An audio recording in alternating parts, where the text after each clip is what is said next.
ದೆಹಲಿ ಸೇರಿದಂತೆ ದೇಶದ ಪ್ರಮುಖ 45 ಸ್ಥಳಗಳಲ್ಲಿ ಉದ್ಯೋಗ ಮೇಳ ಆರಂಭವಾಗಿದೆ.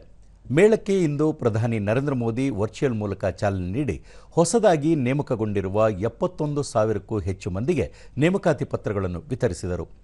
ವಿಜ್ಞಾನ ಮತ್ತು ತಂತ್ರಜ್ಞಾನ ಸಚಿವ ಡಾ. ಜಿತೇಂದ್ರ ಸಿಂಗ್ ಮತ್ತಿತರ ಗಣ್ಯರು ಉದ್ಯೋಗ ಮೇಳದಲ್ಲಿ ಪಾಲ್ಗೊಂಡಿದ್ದರು.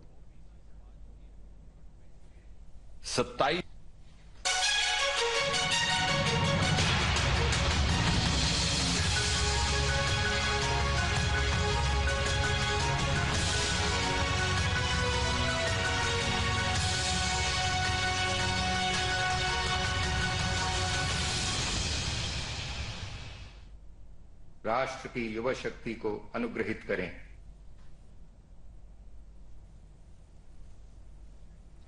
ಬಳಿಕ ಪ್ರಧಾನಿ ಕಳೆದ 1.5 ವರ್ಷಗಳಲ್ಲಿ 10 ಲಕ್ಷ ಯುವಕರಿಗೆ ಕೇಂದ್ರ ಸರ್ಕಾರದ ವತಿಯಿಂದ ಖಾಯಂ ಉದ್ಯೋಗ ನೀಡಲಾಗಿದೆ. ಇದು ಬಹಳ ದೊಡ್ಡ ದಾಖಲೆಯಾಗಿದೆ. ಹಿಂದಿನ ಯಾವುದೇ ಸರ್ಕಾರಗಳ ಅಧಿಕಾರಾವಧಿಯಲ್ಲಿ ಇಷ್ಟು ಪ್ರಮಾಣದಲ್ಲಿ ಯುವಕರಿಗೆ ಖಾಯಂ ಉದ್ಯೋಗ ಸಿಕ್ಕಿರಲಿಲ್ಲ. ಆದರೆ ಇಂದು ಲಕ್ಷಗಟ್ಟಲೆ ಯುವಕರು ಸರ್ಕಾರಿ ಉದ್ಯೋಗಗಳನ್ನು ಪಡೆಯುತ್ತಿದ್ದಾರೆ ಎಂದರು. ಯುವಕರಿಗೆ ಕೇಂದ್ರ ಸರ್ಕಾರದಿಂದ ನೀಡಲಾಗಿರುವ ಉದ್ಯೋಗಗಳಲ್ಲಿ ಸಂಪೂರ್ಣ ಪ್ರಾಮಾಣಿಕತೆ ಮತ್ತು ಪಾರದರ್ಶಕತೆಯನ್ನು ಕಾಪಾಡಲಾಗುತ್ತಿದೆ. ಪಾರದರ್ಶಕವಾಗಿ ಉದ್ಯೋಗ ಪಡೆದಿರುವ ಯುವಕರು ಶ್ರದ್ಧೆ ಮತ್ತು ಪ್ರಾಮಾಣಿಕತೆಯಿಂದ ರಾಷ್ಟ್ರ ಸೇವೆಯಲ್ಲಿ ತೊಡಗಿರುವುದು ಖುಷಿ ತಂದಿದೆ ಎಂದ ಪ್ರಧಾನಿ 2047ರ ವೇಳೆಗೆ ವಿಕಸಿತ ಭಾರತದ ಕನಸನ್ನು ಸಾಕಾರಗೊಳಿಸುವಲ್ಲಿ ಯುವಶಕ್ತಿಯ ಕೊಡುಗೆ ಅಪಾರವಾಗಿದೆ ಎಂದರು. ಯುವಕರಿಗೆ ಕೇಂದ್ರ ಸರ್ಕಾರ ಹಲವು ಯೋಜನೆಗಳನ್ನು ಜಾರಿಗೊಳಿಸುತ್ತಿದೆ. ಗ್ರಾಮೀಣ ಪ್ರದೇಶಗಳಲ್ಲಿಯೂ ಉದ್ಯೋಗ ಕಲ್ಪಿಸಲು ಕೇಂದ್ರ ಸರ್ಕಾರ ಬ್ಯಾಂಕ್ ಸಖಿಯಂತಹ ಹಲವು ಯೋಜನೆಗಳನ್ನು ಜಾರಿಗೆ ತಂದಿದೆ. ಕಳೆದೊಂದು ದಶಕಗಳಿಂದ ಜಾರಿಗೆ ತಂದಿರುವ make in India, Atmanirbhar Bharat ಅಭಿಯಾನ, startup India, standup India, digital India ಹೀಗೆ ಪ್ರತಿಯೊಂದು ಯೋಜನೆಗಳು ಯುವ ಸಮುದಾಯವನ್ನು ಕೇಂದ್ರೀಕರಿಸಿ ರೂಪಿಸಲಾಗಿದೆ. ಯುವ ಸಮುದಾಯಕ್ಕೆ ಉತ್ತೇಜನ ನೀಡುತ್ತಿರುವ ಹಿನ್ನೆಲೆಯಲ್ಲಿ ಭಾರತವು ವಿಶ್ವದ 3ನೇ ಅತಿದೊಡ್ಡ ಸ್ಟಾರ್ಟ್ಅಪ್ ದೇಶವಾಗಿ ಹೊರಹೊಮ್ಮಿದೆ ಎಂದು ಪ್ರಧಾನಿ ಹೇಳಿದರು. 2047 तक विकसित भारत के निर्माण का संकल्प लिया है. हमें इस संकल्प पर भरोसा है. इस लक्ष्य की प्राप्ति का विश्वास है. सीखते रहने में आई गॉट कर्मयोगी इससे बहुत मदद मिलेगी.